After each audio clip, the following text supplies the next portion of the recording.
자, 샬롬. 오늘은 요셉의 인생을 다시 읽어보도록 하겠습니다. 자, 40장에서는 그 두 비서실장들의 꿈을 해석을 해줬거든요. 그래서 하나는 길조고 하나는 흉조죠. 그런데 중요한 거는 이게 맞았다는 거예요. 3일 뒤에. 이게 이제 복음이거든요. 우리 이 뭐 수수께끼, 그 다음에 비밀, 꿈, 뭐 이런 것들 있잖아요. 이 속에는 우리 주님의 죽으심과 부활의 그 복음이 숨어 있어요. 그것으로 해석을 해야 이 꿈 해석이 돼요. 수수께끼 풀려지거든요. 그래서 지금 이거는 계시록까지 다 간통하는 꿈이에요. 그 떡을 공중의 새한테 빼앗긴다든지 그러면은 우리가 왕 앞에 서질 못하죠. 왕이신, 여기는 바로 왕이지만 계시록에서는 하나님 아버지 앞에 서지 못하는 자가 되는 거죠. 그래서 진리를 간수하는 거, 간직하는 거, 그걸 이제 포도주를 하나님한테 드리는 것, 이렇게 나오죠. 이 포도주는 내가 만든 거 아니잖아요. 우리 주님의 죽으심이잖아요. 그래서 그런 진리, 복음, 이런 예수님이 하신 일에 대한 믿음, 이게 우리에게는 진리고 굿뉴스잖아요. 그거를 간직하는 자에게는 왕 앞에 서고, 아닌 자는 이제 죽음을 당하는 심판의 형태로 나타나는 거죠. 자, 그래서 오늘은 41장으로 가는데요. 어제 이제 마지막에 술 맡은 가늠장이 요셉을 기억하지 못하고 잊었더라. 잊어야 돼요. 기억하면 안 돼요. 왜냐하면 하나님의 때가 있어요. 타이밍 이거 맞춰야 돼요. 그래서 지금 요셉은 간수장한테 또 들어온 그 정치범들한테 정치 배워야 돼요. 아직 정치 수업이 덜 끝났어요. 자, 그래서 그곳에 있어야 되는 거예요. 그래서 이제 인간적으로 보면 완전히 죽일 놈인데 하나님의 시선으로 보고 믿음의 눈으로 보면 당연히 잊었죠. 하나님이 있게 한 거예요. 자, 그리고 이제 41장으로 넘어가겠습니다. 41장으로 넘어가면 또 이상한 꿈이 나와요. 이게 41장에 보시면은 바로가 이게 말씀이 조금 이상하네요. 잠깐만요. 자, 그 41장으로 넘어가면 만 2년 후에 2년이 지났어요. 그러니까 2년 동안 요셉은 감옥에서 정치 경제 수업을 하고 있습니다. 바로가 꿈을 꿨어요. 이제는 바로가 꿈을 꾸네요. 이게 뭐냐면 바로를 통해서 하나님이 하시겠다는 일을 계시를 해주는 거죠. 그래서 자기가 나일 강가에 서 있는데 아름답고 살찐 암소 강가에서 올라와 갈밭에서 뜯어먹고, 또 그 뒤에 흉하고 파리한 7 암소가 또 나일 강가에서 올라와서 소와 함께 나일 강가에 서 있더니 그 흉하고 파리한 소가 그 아름답고 살찐 소를 먹은지라. 아유, 이거 참, 소는 소를 안 먹어요. 근데 얼마나 흉한 꿈인지. 정말 처음에는 아름답고 살찌고 예쁜 꿈에서 시작해서 이게 뭐 이게 뭐죠? 소가 소를 먹는 거 보셨어요? 이게 파리한 소가 살찐 소를 먹는다는 거죠. 이게 소 이야기가 아니라는 건지 아셔야 돼요. 자, 파리한 소, 이런 악한 소는 우리 사탄의 말이잖아요. 살찐 7 소는 뭐죠? 주님의 진리를 잡아먹는다는 거예요, 지금. 그래서 이제 다시 잠이 들어 꿈을 꾸니 또 한 줄기의 무숭아하고 충실한 7 이삭이 나오고, 또 가늘고 동풍의 말은, 동풍, 이런 거는 심판의 바람입니다. 동쪽에서 불어오잖아요. 바벨론, 아수르, 그 다음에 에덴의 동쪽, 이런 거는 이분들이 쓰는, 이게 우리 책이 아니잖아요. 유대인들이 쓰는 그 문학적 표현입니다. 그래서 7 이삭이 또 나오더니 가는 7 이삭이 무슨 충실한 7 이삭을 삼킨지라. 참 이것도 이상한 일이죠. 꿈이니까 이제 이렇게 SF 영화처럼 이렇게 보이는 거죠. 자, 그래서 하여튼 중요한 거는 꿈을 깼는데 꿈이 별로 기분이 안 좋아. 그렇잖아요. 처음에 나빴다가 끝이 좋으면은 기쁜데, 이거는 뭐 끝도 처음엔 좋기 시작해 끝이 완전히 그냥 나쁜 정도가 아니고 죽는 정도거든요. 그게 이게 이제 심판을 의미하는 꿈이에요, 지금. 그래서 이제 41장 8절에 보면 아침에 그의 마음이 번민하여 이제 큰일 난 거죠. 이건 꿈이 그냥 개꿈같지가 않고 어떤 뚜렷한 현상같이 환상같이 본 거죠, 사실은. 이 주님이 어떻게 하시겠다, 만군의 주 하나님께서 하시겠다는 사인을 보내준 건데, 근데 이제 바로에게 해석하는 자가 없다. 당연히 없죠. 이거 뭐 어떤 것인지 알 수가 없는 거죠. 알 수 있는 사람이 있어요. 여기서는 요셉이지만 우리가 진리의 복음을 아는 사람들은 이거 해석하는 능력이 있어요. 이거 굉장히 중요한 겁니다.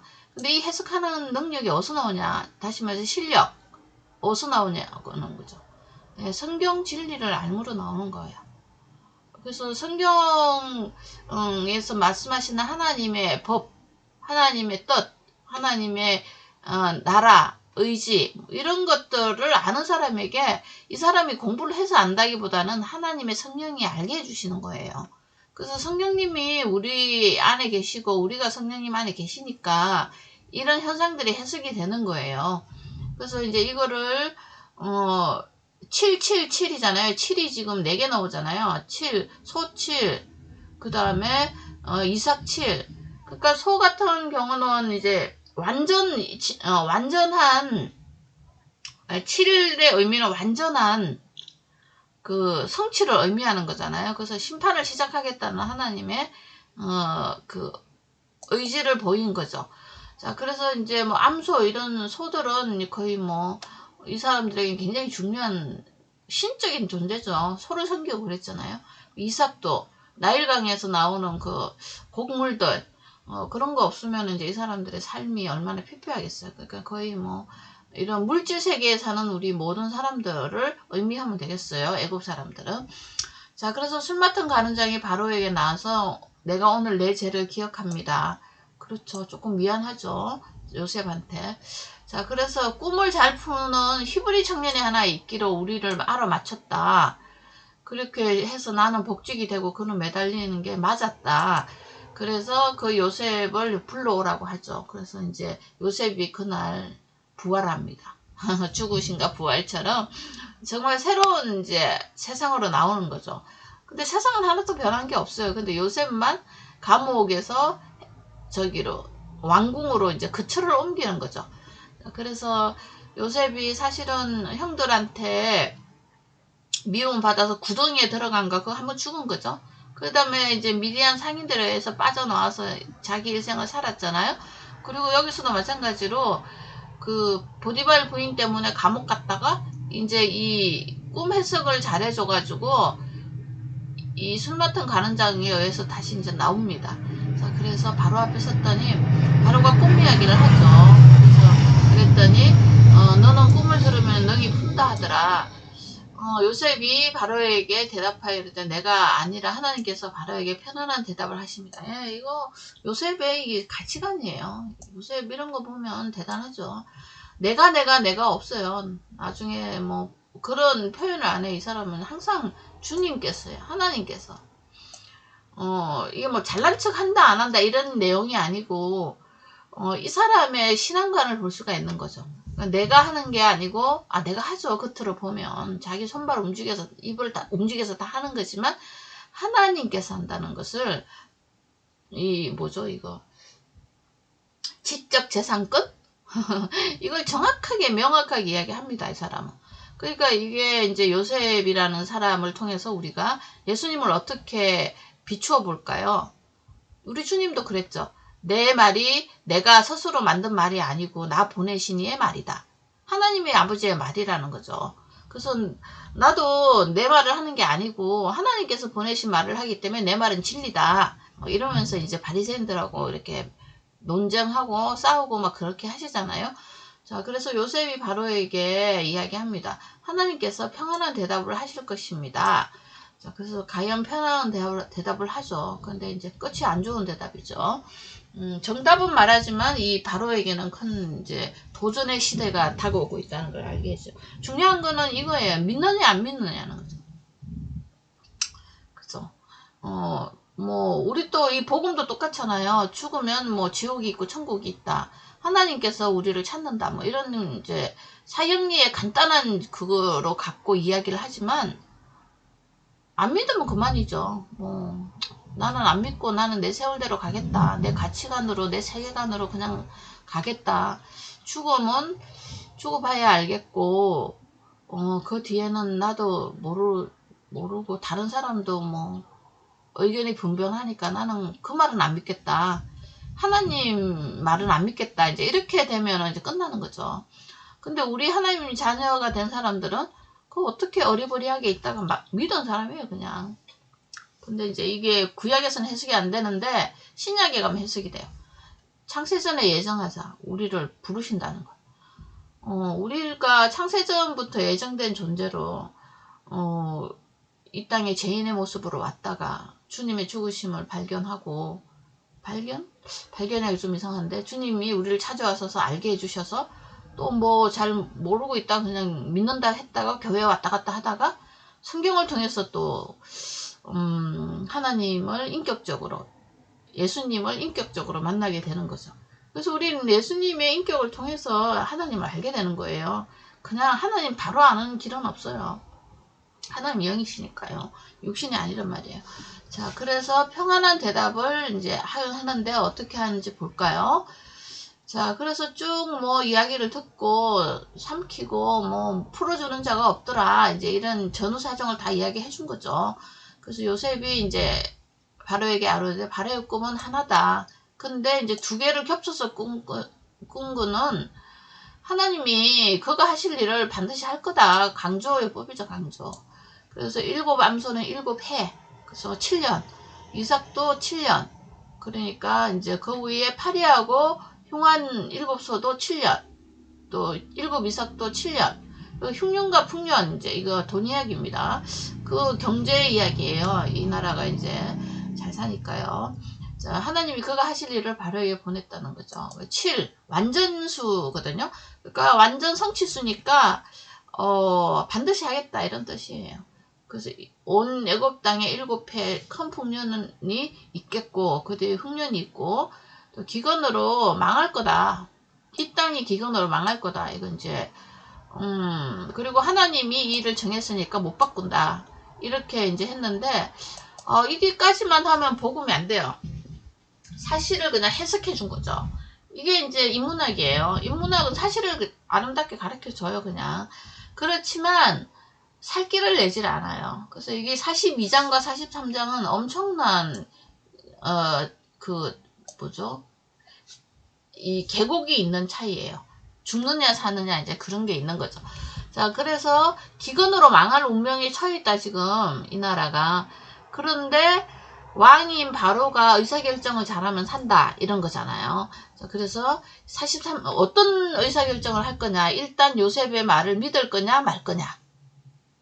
믿는다는 전제하에 그래 맞다. 네 말을 내가 이게 하나님 하신 일이 있는 걸 믿는다. 이것은 굉장히 겸손한 일이죠. 그리고 하나님을 어떤 신을 절대자를 믿는 사람이에요. 바로 자신이 왕이고 신인데 지금 이 나라에서 그렇게 겸손함이 없으면 하나님의 존재를 신적인 존재를 인정하지 않는다는 거죠. 자, 그런데 이제 바로가 그 요셉의 이야기를 전폭 1000% 이해하고 채택합니다. 이거를 우리가 겸손한 자라 그러고 그 다음에 신약에서는 죄인, 세리 뭐 이런 또 가난한 자, 나그네, 과부 이렇게 표현을 하는 거예요. 하나님 말씀 앞에서 우리의 어떤 존재감을 의미하는 거죠. 자, 그래서 이제 바로께서는 이런 게 이제 복음이에요. 살 길을 가르쳐 주는 거잖아요. 명철하고 지혜 있는 사람을 택해서 인재 선택 잘해라. 이 인사 부분이죠. 애굽 땅을 다스리게 하는데 지금 시스템으로 안 된다. 이 곡물의 5분의 1 양을 늘리고 그래서 각 성에다가 쌓아라. 이거 지방 분권제예요. 중앙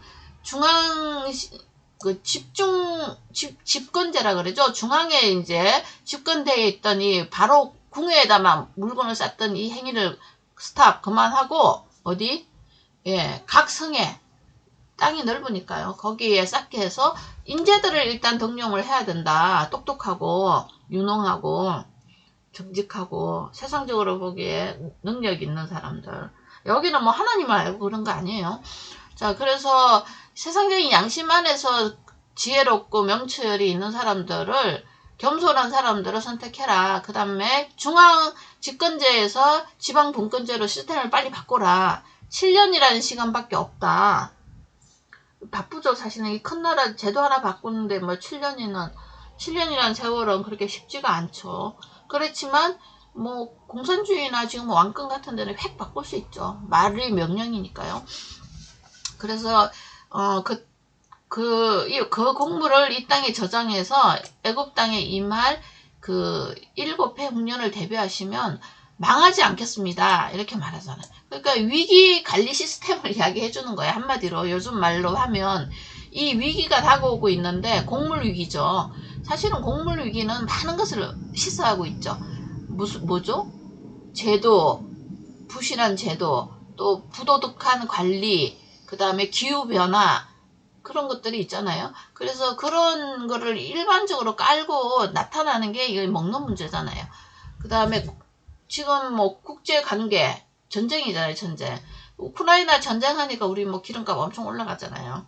그런 것 같이 이게 곡물이라는 게 단순하게 그 아침 밥 먹는 쌀 이런 이야기 아니에요. 수많은 문제들을 갖고 있는데 인생이 이 위기관리 시스템을 어떻게 운영할 건가. 이게 지금 국가 시스템에서 이야기하지만 이거는 내 개인 인생 문제예요. 그리고 우리 가정 문제고요. 자, 그래서 망하지 않는 길을 가르쳐 줬어요. 딱 2가지예요.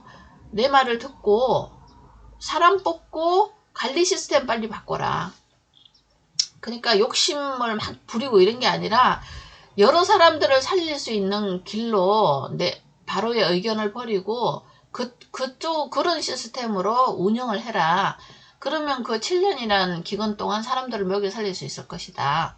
왜? 비축해 놓은 게 있으니까. 그리고 중앙에다 다 갖다 놓으면 그거 다 퍼날리기는데도 얼마나 물류 시스템이 힘드냐고요.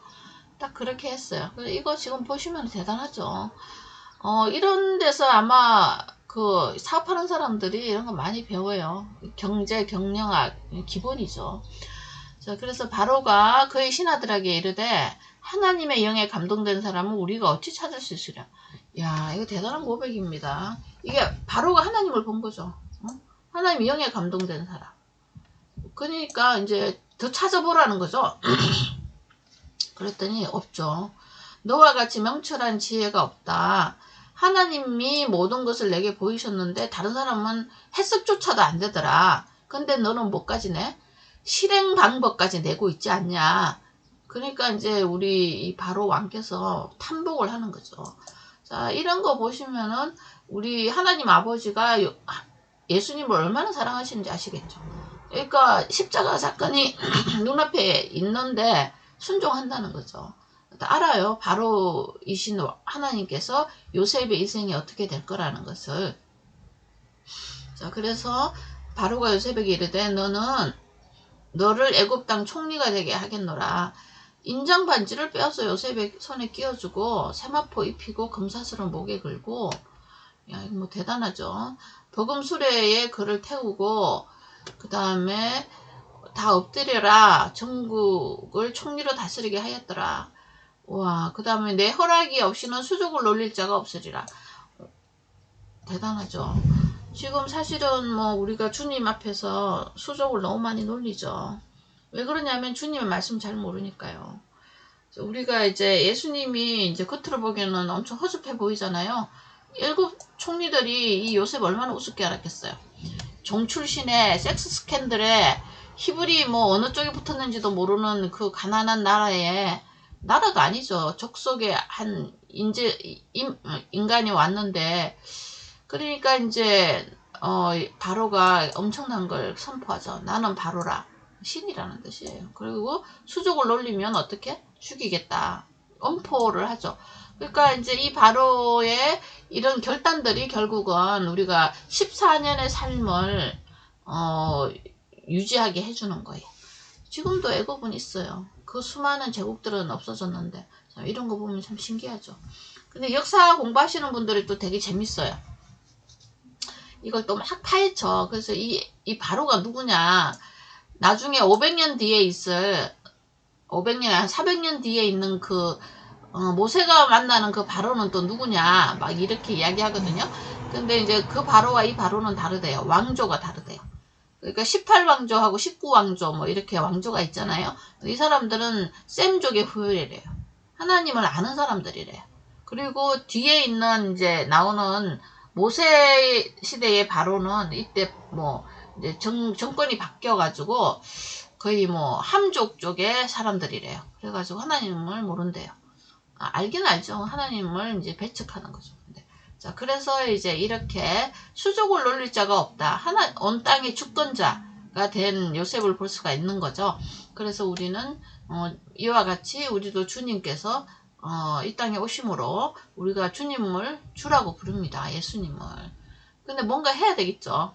그냥 가만히 뭐 감옥에서 꿈 해석 잘해가지고 주님이 되는 길은 없어요. 무슨 일을 했는지 우리는 신약에서 봤잖아요. 제사함을 해주고 정말 죽으심으로 그리고 이 땅을 살아가는 양식을 주셨잖아요. 이거 양식 먹으면서 나중에 천국 오라고. 그래서 지금 이제 이 요셉이 할 일은 뭐죠? 이 양식을 비축하고 잘 분배하는 역할을 할 거예요. 요셉이 이제 하는 일이 그 양식을 분배하고 저축하고 비축하고 먹이고 이런 게 이제 양식이 뭘까요? 네, 말씀이죠. 진리의 말씀. 우리도 진리의 말씀 때문에 거듭난 자잖아요. 그래서 우리를 씨를 가진 자. 우리가 하나님의 말씀의 씨를 가져야 생명이잖아요. 생명을 가져야 우리가 하나님과 생명을 유지하는 자가 되는 거잖아요. 그래서 우리가 영생을 얻었고 그 영생이 그거예요. 막 오래 사는 그런 생명이 아니고 하나님과 그 보낸 자를 아는 거. 그 센스가 있는 사람이 생명을 가진 자죠. 자, 오늘은 44절까지 보시고 이제 45절부터는 요셉이 어떻게 해서 죽어가는 인생에게 양식을 먹일 것인가 이걸 보여주겠습니다. 내일은 45절부터 시작하죠. 감사합니다.